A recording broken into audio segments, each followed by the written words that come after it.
Well, it's certainly been an exciting week this week at work, with Silicon Valley Bank going under, suddenly being rescued, saving the livelihoods and futures and aspirations and dreams of thousands of tech companies that had deposits with them.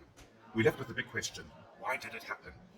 In fact, in the UK, HSBC recently bought out the UK Silicon Valley Bank arm, and it paid a simple pound, £1, to buy a business that was in dire straits and had all these clients.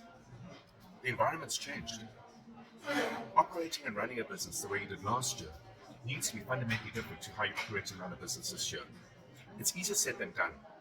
One of the best ways to get this right is that when I saw that bank being acquired for £1, it took me right back to the very, very first stages of my commercial career, where I bought a business for $1 that was saddled with $420,000 of debt. I never realized at the time. Anyway, the benefits of being stupid and absolutely willful around turning a business around paid off. How was it done? There were three things that I did, three simple strategies, which I fundamentally believe that we as business owners should apply each and every year as a matter of course, in order to check ourselves, check our teams, check the market, check our suppliers, and check our businesses. The first was I went to go and see customers. Why had they not continued to support this business that I had acquired? What did the business do that either demonstrated their products no longer solve problems, or in how they presented themselves, it did not appeal to customers in order to favor their patronage? Massive lessons were learned simply by having conversations with top customers. From there, I went to go and speak to the employees in the business. There were around 93 of them. I managed to get through at least 30, 40 interviews, at which point in time I'd realized that the former leadership had never spoken to their team. Your team holds the key to unlock such value in your business, whether it be on the demand side with customers and clients, whether it be on the supply side with your suppliers and relationships, or whether it be the internal processes.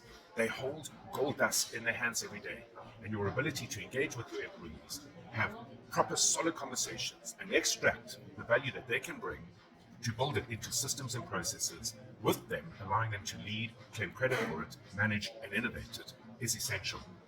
The third piece was I looked at the suppliers. And what I saw in the supply base were far too many happy suppliers. What I did was I managed to convince at least a third of them to take a level of risk with me. My argument was this: innovate my business through the new products and services you offer by pushing me to take on board the new products and services you offer. But help me understand your new services and products in terms of the value that I can earn as a customer of you, my supplier. Three elements: the front end, the middle with team, the back end with suppliers.